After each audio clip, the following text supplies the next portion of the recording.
Hello दोस्तों, मैं बादल देशवा गीता क्लास में आपका स्वागत है। दोस्तों, जैसे कि हमारी जो है हिंदी क्लास चल हुई है और हमारी कई क्लास हो चुकी है, तो आज हम पढ़ेंगे अपनी क्लास में क्या देखेंगे, विराम चिन्ह की आज हमारी क्लास होगी। विराम चिन्ह, तो विराम चिन्ह के बारे में देखेंगे। विराम चिन्ह कहाँ यूज होते हैं, विराम चिन्ह के क्या अर्थ होते हैं, विराम चिन्ह हम कैसे पहचान सकते हैं। तो विराम चिन्ह को आज देखेंगे। विराम चिन्ह को जो है कामता प्रसाद गुरुजी ने जो है विराम चिन्हों की संख्या जो बताई, ये 20 बताई है।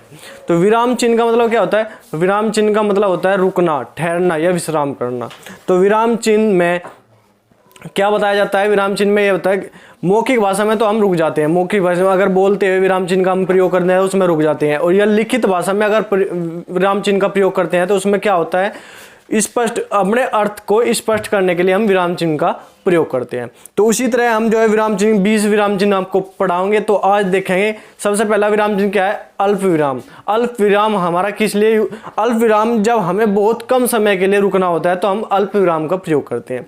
उसके बाद क्या होता है, अर्धविराम। अर्धविराम जो है अल्प विराम से 2 गुने समय के लिए रुकने के लिए प्रयोग किया जाता है, ठीक है। उसके बाद आता है पूर्ण विराम। पूर्ण विराम, पूर्ण विराम के जब हमारा कोई वाक्य या हमारा कोई पैराग्राफ पूरा समाप्त हो जाता है तो उसके बाद हम पूर्ण विराम का प्रयोग करते हैं। अच्छा, पूर्ण विराम के बाद क्या आता है हमारा, उपविराम। उपविराम, उपविराम का हमारे प्रयोग वहां पे होता है जहां पे किसी चीज को अलग से दिखाने के लिए, उप दिखाने के लिए, विशेष दिखाने के लिए प्रयोग किया जाता है उपविराम का। उसके बाद हमारा आता है प्रश्नवाचक चिन्ह। प्रश्नवाचक चिन्ह हमारा जहां पे किसी भी वाक्य में प्रश्न किया जाता है कि क्या ये जो है प्राणी, कुछ भी जिसमें क्या का प्रयोग होता है, ये इसमें क्वेश्चन किया जाता है, तो उसके बाद जो है प्रश्नवाचक चिन्ह का प्रयोग। उसके बाद है विस्मयादि बोधक चिन्ह। विस्मयादि बोधक चिन्ह का जहां पे हमारे भाव प्रकट होते हैं, घृणा, द्वेष, हर्ष, शोक, जहां पे हमारे जो है भाव प्रकट होते हैं वहां पे हमेशा जो है विस्मयादि बोधक चिन्ह का प्रयोग किया जाता है। तो आज देखते हैं हम किस प्रकार हम लिख सकते हैं, अपने नोट्स में ऐड कर सकते हैं। कामता प्रसाद गुरुजी ने इनकी संख्या, विराम चिन्हों की संख्या 20 बताई है, जिनका मतलब होता है ठहरना, रुकना या विश्राम करना। मौखिक भाषा में रुक जाते हैं। मौखिक भाषा में अगर विराम चिन्ह का प्रयोग करना है तो बोलते बोलते हमें रुक जाते हैं, लेकिन लिखित भाषा में स्पष्टता लाने के लिए विराम चिन्हों का प्रयोग किया जाता है। स्पष्टता लाने के लिए विराम चिन्हों का प्रयोग किया जाता है। अल्प विराम हमारा जो है, अल्प विराम का चिन्ह हमारा ये होता है, अल्प विराम बहुत थोड़े समय के लिए रुकते हैं। अर्धविराम, अर्धविराम का चिन्ह हमारा ये होता है, अल्प विराम से दुगना समय लगता है। पूर्ण विराम का आपको पता ही है, ये वाला चिन्ह होता है जब एक वाक्य समाप्त होता है। तो इसमें क्या है, ये नहीं है, कभी कभी जो है एग्जाम में क्या होता है, एग्जाम में ये हमें चिन्ह दिए जाते हैं और ये पूछ लिया जाता है कि कौन सा जो है विराम चिन्ह है, या हमें विराम चिन्ह ये बता दिया जाता है कि ये कह देते हैं अल्प विराम का चिन्ह ढूंढो, अल्प विराम का चिन्ह कौन सा है इन 4 में से। तो इस तरह हमें जो है चिन्ह भी याद करने पड़ेंगे कि हमें किस तरह। पूर्ण विराम का डंडा होता है जब एक वाक्य को समाप्त हो जाता है। उपविराम आपको बताया 2 बिंदी होती है। उपविराम किसी भी चीज को विशेष दिखाने के लिए उपविराम का प्रयोग किया जाता है, किसी कथन को विशेष रूप से दिखाने के लिए। विस्मयादि बोधक विराम चिन्ह। विस्मयादिक, एक डंडे के नीचे एक बिंदु लगा है, विस्मयादिक बोधक मनोभाव को अपने दिखाने के लिए, घृणा, द्वेष, ईर्ष्या, खुशी आदि को दिखाने के लिए। उसके बाद प्रश्नवाचक विराम चिन्ह। प्रश्नवाचक विराम चिन्ह जहां भी किसी भी क्वेश्चन, जहां भी किसी वाक्य में प्रश्न किया जाता है या किसी से प्रश्न पूछा जाता है, वहां पे उनके वाक्य के लास्ट में जो है प्रश्नवाचक चिन्ह का प्रयोग किया जाता है। क्वेश्चन कैसे आते हैं एग्जाम में? क्वेश्चन ये ऐसे आते हैं, या तो आपको दिया जाएगा, ये पूछ लिया कि विराम चिन्हों की संख्या कितनी होती है, 20 होती है। विराम चिन्ह का मतलब क्या होता है, रुकना, ठहरना, विश्राम करना। ये इसके विराम चिन्ह का जो है वो होता है, अर्थ होता है। विराम चिन्ह हमें दे दिया, ये वाला जो है, ये वाला हमें दे दिया ऑप्शन में, ये वाला दे दिया, ये वाला चिन्ह हमें दे दिया और पूछ लिया कि ये कौन सा विराम चिन्ह है, तो हमें पता होगा कि अल्प विराम चिन्ह, ये हमारा अल्प विराम चिन्ह है। ये 2 बिंदु लगा के दे दिया, पूछ लिया कि कौन सा विराम चिन्ह है, उपविराम चिन्ह है। तो इस तरह से हमारे क्वेश्चन पूछे जाते हैं। तो ठीक है, देखो एक बार अपना नोट करो इसे।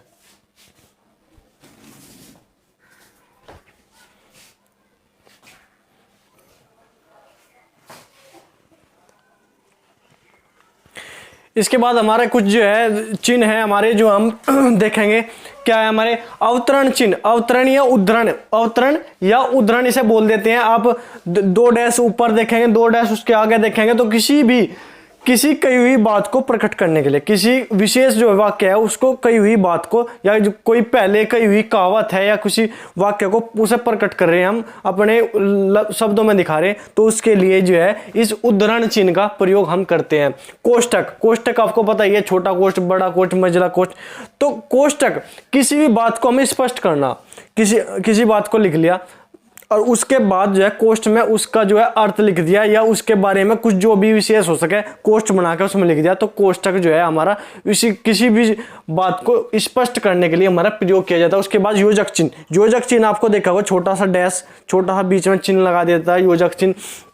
ज्यादातर इसे समास पदों में, द्विविध समास में इसका प्रयोग किया जाता है, या समास पदों में इनका प्रयोग किया जाता है। उसके बाद हमारा क्या है, लाघव चिन्ह। लाघव जो हमारा जीरो सा बना रहता है, छोटा सा ओ सा हमने बना देते हैं हम, तो वो लाघव चिन्ह होता है। लाघव चिन्ह का मतलब क्या होता है, जैसे हम लिखते हैं MBBS, M के आगे A बना के MBBS, तो उनके आगे जीरो लगाते हैं, उसे जो है हम छोटा करने के लिए, शॉर्ट करने के लिए जो है इस लाघव चिन्ह का प्रयोग करते हैं। उसके आगे क्या आता है, विवरण चिन्ह। विवरण चिन्ह हमारा जो विशेष, जैसे हम किसी भी कोई नोट लिख रहे हैं, नोट लिख के विवरण चिन्ह लगा के, डंडा खींच के दोनों तरफ बिंदी लगा के उसे नोट्स को, जो विशेष बात हमने बता दी उसके लिए विवरण चिन्ह का। उसके बाद आता है निर्देशक चिन्ह। निर्देशक चिन्ह में जैसे हम लिख रहे कि विराम चिन्ह, उसके आगे एक छोटा सा डंडा लगा दिया, वो हमारा निर्देशक चिन्ह हमारा जो है निर्देशक चिन्ह होता है। पुनरुक्ति चिन्ह, पुनरुक्ति, अगर हम कोई चीज ऊपर, कोई चीज हमने ऊपर लिख दी और उसे हमें नीचे भी सेम टू सेम लिखना है, तो हमें पुनरुक्ति चिन्ह हम लगा देंगे। पुनरुक्ति चिन्ह जो है ये है, किसी ऊपर लिखी हुई बात को हम नीचे जो दर्शा रहे हैं, तो पुनरुक्ति चिन्ह का प्रयोग करें। रेखांकन चिन्ह, किसी विशेष बात को, कोई विशेष बात है उसे अंडरलाइन, डैश करना, वही हमारा जो है रेखांकन चिन्ह होता है, रेखांकन चिन्ह होता है। तो इसे आप ऐसे जो है एक एक करके अपने नोट्स में ऐड करो और जो है देखो, ये आसान चीज है जो हम देखते आए पहले से ही, बस ये थोड़ा कंफ्यूज होता है कि कौन सा लाघव चिन्ह है, कौन सा लोप चिन्ह है, कौन सा निर्देशक चिन्ह है। इसके बाद जो है 5-7 चिन्ह और रह गए हमारे, उसे भी नोट करेंगे। एक बार इन्हें नोट करो आप, देखो एक बार।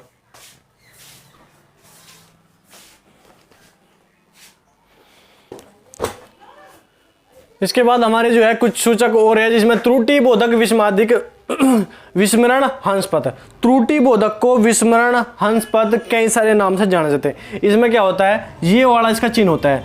अगर वाक्य बोलते बोलते वाक्य लिखने में कोई जो है बात हमारी छूट गई, कोई बात हमारी छूट गई, यह है हमारा देश है, हमें लिखना है इसमें भारत, तो यह है हमारा भारत, भारत हमारा देश है। तो उसमें अगर मतलब ऐसे ही कोई वाक्य, जैसे हमारा देश महान है, हमारा देश महान है, हम बीच में त्रुटि बोधक लगा के लिख दे कि हमारा देश भारत महान है, हमारा देश भारत महान है, तो त्रुटि बोधक, या खुद छूट जा, कोई बात छूट गई, तो हंस पत्र या विस्मरण या त्रुटि बोधक चिन्ह का हम प्रयोग करते हैं वहां पे।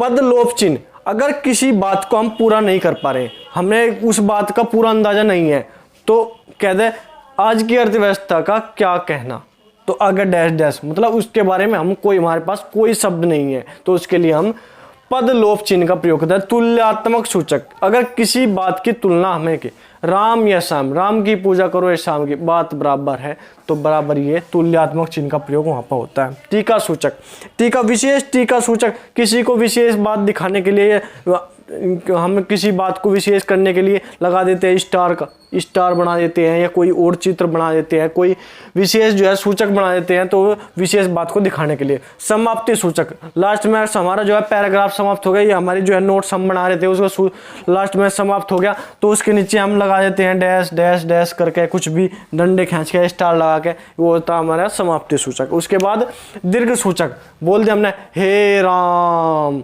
तो राम ये हमारा दीर्घ सूचक, जो हमें किसी शब्द को दूर तक खींचते हैं, तो हे राम, तो हमारा ये हो गया दीर्घ सूचक।